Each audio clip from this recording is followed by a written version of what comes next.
Hi, everyone. This is Adam from Easy Song, and today I am sitting down with Aaron Green, who is our co-founder and vice president here at Easy Song. Aaron, I'm going to let you introduce yourself a little bit. Well, yeah, Adam, thanks for having me. This is really fun to do. Uh, Mark Mickle and myself have been childhood friends since the 80s, and we happened to also grow up, be best friends, and we started a business together, which was Legacy Productions. So we've morphed into EasySong.com, where it's all things specializing in music clearance with licensing. And today we are sitting down and we're going to be talking about sync licensing. A lot of videos are out there about how to get your music placed, but not a lot about what really goes into sync licensing and getting music cleared if you're on the other side of the table. So we've got just a series of questions that we're going to be asking Aaron here today. And with his expertise, we're hoping to shed some light for the industry. So to get started, we're going to start with number one. Aaron, what is sync licensing and why is it important for music creators? First thing I like to point out to non-music aficionados is that this is not kitchen sink licensing. This is sync as in SYNC sync licensing. So that's short for synchronization licensing. If you think about the definition of synchronization, this, in reference to the music industry, is audio and visual synchronization. And it's an umbrella term with licensing clearance work, especially with copyrighted material that you did not write or do not own, but you would like to license it for a certain media format. So the umbrella term of synchronization licensing can mean video streaming, film, movies, TV series, or even using a video for live exhibition use, like at a live event or something like that. So anything that can be synchronized where either the original master sound recording is played or it's a cover artist who has their own recreation of said copyright for a synchronized media right. Gotcha. And just generally speaking, how are sync fees determined and who usually negotiates those? So how synchronization fees are determined largely depends on the actual copyright holder. So let's talk about composition, or what we call publishing rights. And this represents the actual song's composition on behalf of the songwriter's interest. So think of that as your intellectual asset. So publishers have to say yes to any audio or visual synchronized use. So with sync licensing, it largely depends on your context of use. Is this a film? Are you a cover video artist? Or is this just something fun you're throwing up on YouTube of your vacation to Europe or something like that? So a lot of it does, it kind of matters what your end product is and how you're actually using the song and the policies of those songwriters. Who actually negotiates those fees? This is the publishing administrator, and they represent the songwriter camp, either the songwriter themselves or they have power of attorney where the publisher makes all decisions. Who helps get you to that stage? Well, it's Easy Song, of course, and our fabulous team of experts. Nice. And so to go into a little bit more depth on that, you're talking about a lot of variables can affect the sync licensing. One question we've got is, how does the type of media, so we're talking, you're doing a video ad, it's a TV spot, it's a film use or a video game. How do those influence the value of a sync deal? And is there any media that's particularly more expensive to license or less expensive to license that folks should know about? Right. If we're talking with major publishers, let's talk about Sony, Universal, Warner Chappell, BMG, Cobalt, Disney, Hypnosis. Normally, they will evaluate first what is the total exposure equation. And what I mean by that is if it's someone who just has a simple YouTube channel or an organic upload to their own website, and they might only get like a handful of visitors, this is what we kind of consider what we call a micro deal. Versus, let's talk about TV broadcast. If this is something major on NBC, on actual terrestrial TV broadcast use, that can be very expensive, whether it's even just a concert or a non-branded use. So how many eyeballs are going to be on the actual footage? Where is it going to be? Where is it going? What territories is it going to be distributed through? So a few other key factors I like to outline also is there a commercial agenda to it? Is there something outside of the actual music performance? Or are you advertising a product, a service, your own business, or a fundraising cause, or something philanthropic? Anything that basically the music is the vehicle to promote something else. That, with any type of commercial advertisement use, the price can be high if approval is given in the first place. That's a very important point right there alone, is that permission is not always granted. What a lot of our clients don't always understand is it's up to the publisher and their policies. And what I mean by that is that what was the last deal or the last type of deals that they've made with this particular copyright, with this type of use, with this type of media right? And there could be an exclusivity involved. If you're a company that wants to advertise something, well, this deal could have been previously made with a larger entity who has basically reserved the rights within a certain time period that no one else can actually license the song. So there's these other variables involved, and it definitely depends on, again, media rights, context of use, and your area of exposure. Gotcha. Okay. So then if we're moving on from that, you talked about there are so many things that can come up if you get approval, if the publisher's policies approve of it or allow for it, things like that. So when you've got clients who are going into the licensing process, what are some common issues that will arise during that sync licensing process? And maybe how are some ways that they can be avoided? Yeah, let's take cover artists, for example. We are a huge champion of the independent artists worldwide in all territories. We have many, many cover artists that want to take their own cover recording and they want to make a video out of it, or they want to, maybe a film director wants to use their master sound recording or something like that. A common issue is the actual composition use. With composition, if you are doing a straight cover version, start to end of the track with no original composition added, no derivative use, you're not changing lyrics, you're keeping the same fundamental melody in place, and you re-recorded all your own instrumentals and vocals, meaning you didn't sample anyone else's audio, that is always going to make for a much easier licensing submission. That proposal could be like a layup. It could be very easy to get done. When there are composition changes or they're sampling or remixing a master or something like that, that's when extra layers of permission and more complications could arise. Not impossible, but all that needs to be outlined. Is the true integrity of the composition being held or not? And if it's not, got to have a good demo. We have to be able to outline all the composition changes, and we have to hope they say yes. They could have a strict policy. There are very elite songwriter camps that's like a zero tolerance policy, unless you are a huge brand name artist yourself who actually will move lots of units and momentum. So composition changes, master use, big variables with cover artists and videos. So then if we were talking about a client has gone through, they've gotten their request submitted, and for some reason the publisher didn't like it. They said no, they've denied it. What are some things that clients can learn from sync deals that don't necessarily work out? Or what are things that you've learned in the past from sync requests where the publishers initially at least said no? Right. So number one, we have to always discover, just how we discover when we screen projects for the first time, when we're evaluating how they're using the copyright. This goes the same way on the back end. Let's just say we have Warner Chappell, my video sync agent at Warner Chappell, heard back from the songwriter camp, whether that's the lawyer, the estate manager, or the songwriter themselves. Sometimes we just get a simple, sorry, we respectfully decline. That is usually when having those networking connections with these publishers to kind of dive in and say, okay, no problem. Was it a money issue? Was it the actual art being presented, meaning the recording of the artist? Is it the context of use? Is there something inside the video that might be a certain agenda they might be opposed to?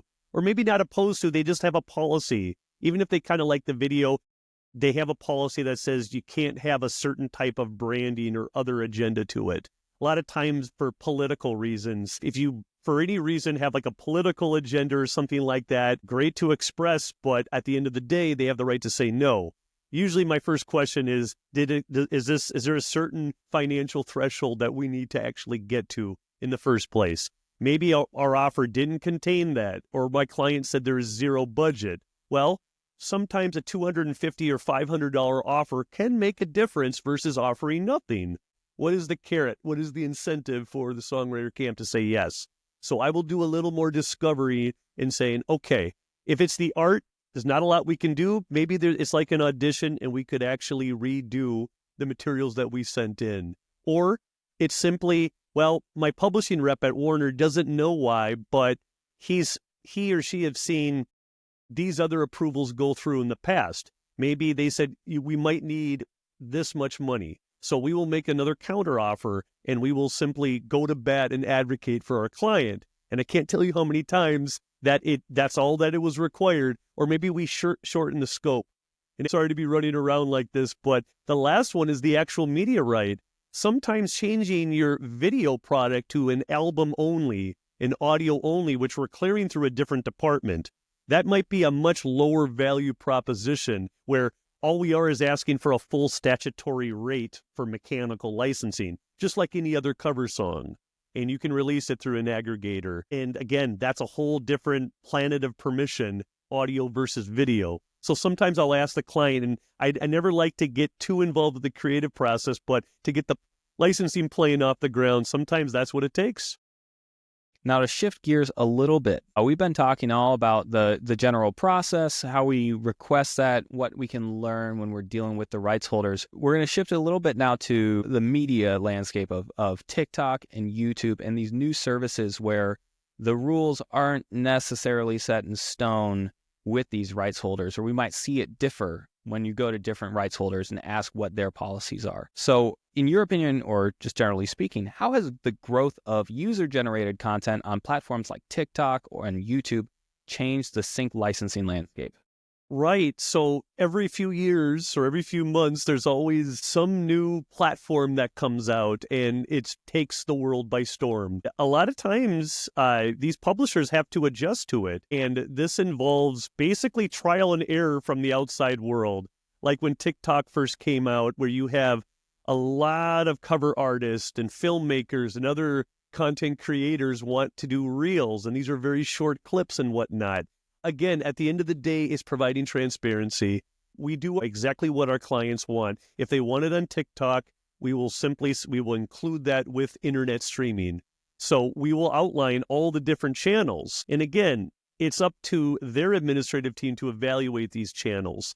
Now, when it comes to actually what Adam just said, UGC, user-generated content, if there's no branding in the video, it's low production value, it's maybe done with like an iPhone or something like that, something that isn't like a stage cover music video, has no other agenda to it, maybe it's just a simple performance inside someone's bedroom. Okay, well, it's our job to make sure they come across as harmless as possible, so the fundamentals are still in play. Now, when it comes to the actual platform, this is a very, very important point here. It's which platforms are actually paying out public performance rights in all the territories they distribute in. Okay, that's a very big thing. With TikTok, there have been legal battles. There's legal battles with almost every single platform out there. And it kind of depends. Sony might be perfectly fine with TikTok, where Cobalt might have, maybe the upper management headquarters have issues. They have some type of ongoing legal battle. With Vivo and Vimeo and other types of streaming sites, sometimes that also can be affected. So right away, to actually be able to hire an Easy Song expert to go out and advocate on your behalf, we will know very quickly where we stand with our close connections with these publishers. They will tell us right away, nope, this songwriter camp is we actually exclude and prohibit TikTok or something like that from all sync requests, or there's a premium fee involved. They will usually give us some type of transparency. We also meet with these departments quarterly, so we know about said policies. So a big factor is, are they paying out public performance rights like YouTube regularly does? That's why YouTube, Facebook has these blanket UGC videos in. Now, that's not a formal video sync license. It's simply, we're paying out all territories every single time the music is being played, just like TV, just like any other public format. So that is a very big, big factor when it comes to what publishers allow and what they don't. Now we're going to shift gears again, a little bit of a shameless plug. If you don't know, Easy Song, we are a music rights company that has a service exactly for what we're talking about today, about sync licensing. It's our custom licensing service. So I'm going to ask you kind of a softball question, but why is consulting with a team of experts like Easy Song critical before approaching the publishers? Yeah, we live in a DIY world. I get that. I once tried to fix my own garage door opener, and that ended very poorly. I will say it didn't go so well. At the end of the day, could you learn to go try to clear sync rights? Could you go find custom permissions? Absolutely. I'm not saying that, we are most holier than thou or anything like that. But at the end of the day, we have over 13,000 publishers in our system. We've been clearing rights for about 20 years now. We're coming up on our 20th anniversary. And when it comes to custom permissions like this, knowing who to talk to in the first place, who owns what rights, to actually make a proposal, to actually know what questions, what needs to be finessed, what needs to be extracted, what media rights, and how to really shine the best light on any custom proposal is big. Just to explain the context of use. Also, knowing market value and knowing this with major publishers, middle-level publishers, independent companies, working with record labels, you work with this wealth of knowledge. We know whatever you throw at us, whether it's a film, TV series, UGC, not every publisher has the same policy. Not everyone charges the same rate. Not everyone gives out perpetuity. Some may limit you to a 1 or 2 year plan. So to actually be able to blueprint this with an expert who is like your own music supervisor is huge. It's huge to have these inside connections. Also, turnaround time to resolve any request. When you have these relationships and you have someone constantly follow up, follow through, get you to the finish line and actually execute any deal is very valuable. All we do all day long is we clear music.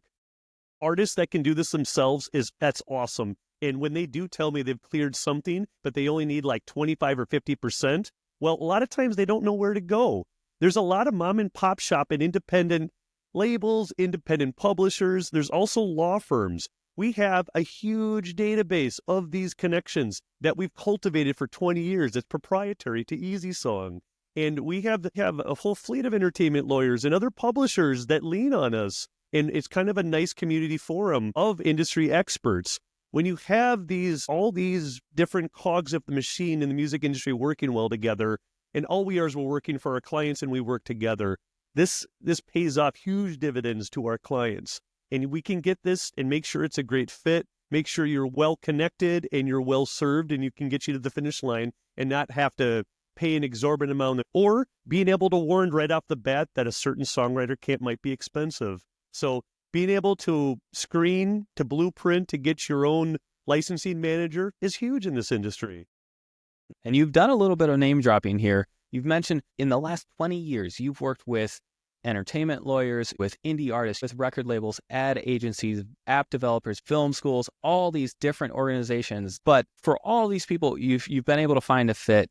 And so if someone out there they've got a project, they're wanting to do something, and they're wanting to use music in a video or audio visual production, what are ways that they could get in touch with a custom licensing agent? And how much time ahead of time do you think that they should be planning and contacting us about it? One of the biggest selling points with our company ever since our inception, and this goes back 20 years, is customer service, customer-centered, customer-focused, and speed. You can be a great customer service rep, but if you move very slowly, especially in the rights permissions world, you've lost already. So we have a very, very strong core value here at Easy Song where within the same business day, even a lot of times within the same hour, we're very accessible. We have a 1-800 number, we have email, we have so many things that we quickly jump on and respond to. And we're talking about free help just to go over your project to see if it's a good fit, see what you're doing, and to actually just give you that education in the first place. And we do it fast, we do it efficiently. That's big. So just to be able to sink our teeth in, tackle your project, seeing what we can do, that kind of thing, that happens very quickly. We dice it up, we chop up exactly what we need to extract, then we blueprint. We don't make any moves without your consent. If someone gives me a number that they have a certain budget to get in, it's my job to get as below that threshold as possible. That obviously equals retention. We're very proud of our retention rate here. When it comes to actually turnaround time to secure any rights holder, again, not all publishers operate in the same speed fashion kind of thing. However, we're close with a lot of them, and we do hourly deals. We work with them every single business day. So when it comes to a turnaround time, it definitely depends on what you're doing. Obviously, I would always love 4 to 6 weeks in advance. That would be awesome. 2 months, fantastic. Kind of depends on how many, but we get put through so many fire drills that things need to be cleared within 1 week, for example. We evaluate it. We know what a good proposal is. We know how to get yeses. So again, the more clients, the more we can prep, the better. If it's anything retroactive, there's not a lot we can do, but at the end of the day, we follow up frequently, babysit every single request that we do, and we do excellent communication, keeping you in the loop. And sometimes it means pivoting and changing the deal partway through if our publishing rep is not getting the answers in time. So there are these different layers of permission that it must go through. So it's not always just the publisher's decision. What usually is the time lapse is that invisible hand when we're talking about that an estate manager. Is it, does this actually have to go through the published upper management? And what are those involved? So getting that transparency right from the jump off, we at least can educate, or they could tell us, listen, this is a song that normally takes 2 or 3 months. You will know that right away. So we can kind of head it off at the path. 4 to 6 weeks is kind of the golden rule. That's nice. But if it's something within 1 to 2 weeks, it's not impossible by any means. We do a full court press. We try to get you championed. Well, that is it for today. Those are all the major questions that we had. So I just want to give a big thank you to Aaron Green for sitting down with us and answering those questions. If you've got questions that you'd like to see answered, leave us a comment, shoot us an email, let us know so that we can make more videos like this for you. But with that, we're out. Have a wonderful day.